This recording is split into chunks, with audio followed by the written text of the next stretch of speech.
一条天皇と貞子。光る君へに学ぶ日本史。起伏と忍従を強いられた二人。一条天皇がまだ11歳の時に、藤原道隆の長女で15歳の貞子が女御として入内した。やがて二人は藤原道長に起伏と忍従を強いられることになる。一条天皇と貞子のその後を詳しく見ていこう。980年天元3年、一条天皇は延佑天皇の第一王子として藤原の兼家の娘彬子との間に生まれた。意味名は康人である。986年寛和2年、崋山天皇を兼家と道兼が騙して退位させ、一条天皇が即位したのはまだ7歳の時であった。幼い一条天皇を補佐するという名目で兼家が摂政となり、道隆から息子たちを次々に出世させる。990年正暦元年、兼家は関白となったが、病を発症すると関白を嫡男の道隆に譲って62歳で逝去する。しかしこの時、次男の道兼は崋山天皇を出家させたのは自分で、自分こそ関白に任ぜられるべきだと激怒する。道兼は家人の源頼信と道隆暗殺まで企てたが、結局発覚するのを恐れて中止している。道兼は兼家の葬儀や法要にも一切顔を出していない。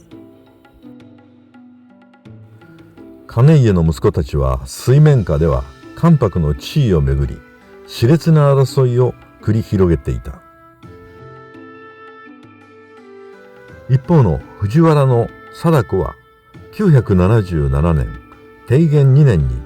道隆と高階の孝子との間に長女として生まれている。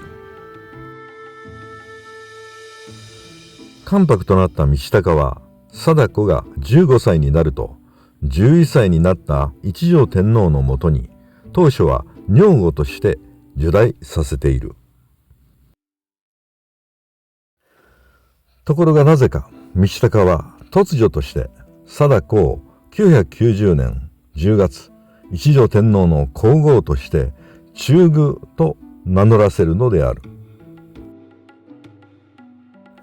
そのため立皇の詔にも皇后と明記されている。それまでは中宮とは皇后の別名で、両者は全く同じものであった。正暦元年当時、律令が定める三皇のうち、太皇太后は三代前の帝の正妻、政子内親王、皇太后は当帝の聖母、藤原の彬子、中宮は先々代の帝の正妻、藤原の信子であった。中宮の地位には皇后の先々代の帝の正妻、藤原の信子がすでにいたのである。そのため貞子の立皇は無理なはずだが、道隆はその中に強引に割り込ませて貞子を立皇させている。道隆は本来皇后の別名である中宮の称号を皇后から分離させ、貞子の立皇を図ったのである。そのため信子に付属した中宮職を改めて皇后宮職とし、中宮職を貞子のために新設した。そして前代未聞の四皇並立にしてしまったのである。その結果、前例を無視して皇后4人の例を作り出して世人の反感を招いた。そのため道長は道隆に中宮の大夫を命じられて貞子を補佐することになったが、道長は父の喪中を理由に立皇の儀式を欠席している。世の人々は道長の態度を気丈で勇気のある行動だと称賛した。後に道長が皇后と中宮の区別により一定二項としたが、その元を作ったのは貞子の父道隆であった。道隆が関白として権力の頂点に君臨していたため、兄の惟親や貞子たちの中関白家と呼ばれた一族は我が世の春を謳歌した。貞子の母高階の高子は才色兼備を謳われ、天皇の秘書ともいえる内侍の出身者であった。そのため高子は当時の女性としては珍しく官籍のたしなみがある女性で、その影響で貞子も漢詩に詳しかった。このことが学問好きの一条天皇の好みに合致し、貞子は一条天皇の最愛の后となった。教養ある貞子のもとには当時一流と言われた才女が次々に女房として仕え、一大文化的サロンが形成されていったという。道隆は一条天皇をより貞子のもとへ通わせるため、清少納言や赤染右衛門を女房に招き入れた。清少納言が宮中へ上がったのは993年正暦4年の冬の季節であり、28歳の頃であった。清少納言は貞子に仕えるにあたり、夫橘の則光もこの宣長とも共に別れていた。彼女は全てを断ち切って貞子に仕える覚悟を固めていたが、その時貞子はまだ18歳であった。しかし長く宮中生活を過ごすうちに、貞子は若くして基地に富んだ大人の女性に成長していた。清少納言は素晴らしい貞子の人間性に触れ、一生貞子のために仕えることを決意している。清少納言はその時の心境を枕草子に次のように綴っている。将来に何の望みもなく家庭に入ってひたすら真面目に生き、偽物の幸せを生きる。そんな人生を送る女を私は軽蔑する。やはり高い身分の娘はしばらく宮仕えをさせ、世間のありさまをしっかり見聞させるべきだと思う。中には宮仕えをする女を良くないと悪口を言う男がいるけど、本当に憎たらしい。ところで当時の上流貴族にとって娘を入内させ王子を産ませることが政治の実権を獲得する一番の手立てとされていた。そして藤原道隆もその例外ではなかった。道隆は嫡男の惟親らと貞子のサロンをたびたび訪れ、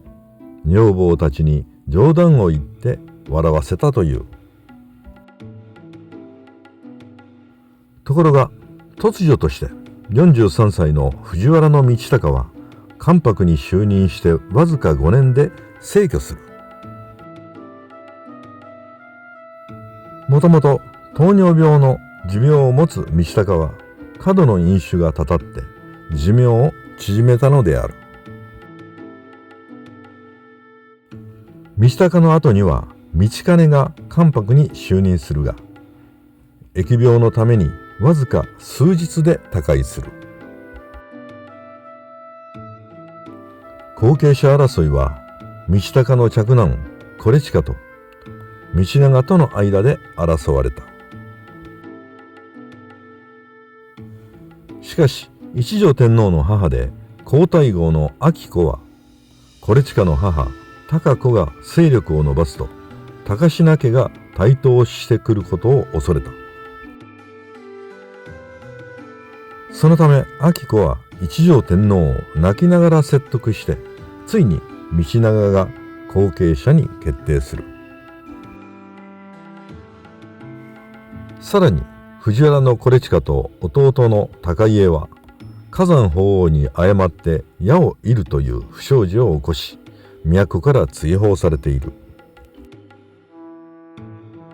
父の道高に続いて兄の惟親という後ろ盾をなくした貞子は悲しみのあまりに落飾している。しかし貞子を愛する一条天皇はすでに剃髪までした雨姿の貞子に参内させている。そして999年長保元年、貞子に待望の第一王子の敦康親王が生まれたが、皮肉にもこの日は道長の娘の彬子が一条天皇の女御となる日であった。彬子にはなんと52人もの美しい女房たちが付き従って藤壺に入っている。また道長は彬子を入内させるにあたって花嫁道具に豪華な屏風を作り、公卿たちに屏風和歌を読むよう求めた。屏風和歌は通常は身分の低い貴族たちが読むというのが慣例であった。ところが道長は上流貴族にも読ませることによって自分に従うかどうかを試す、いわゆる踏み絵をさせたのである。そして藤原の実資を除いてすべての公卿たちは道長のために和歌を読んだという。さらに火山法皇も道長の要求に屈して一首読んでいるが、さすがにこの歌は読み人知らずとされている。翌年に道長は彬子を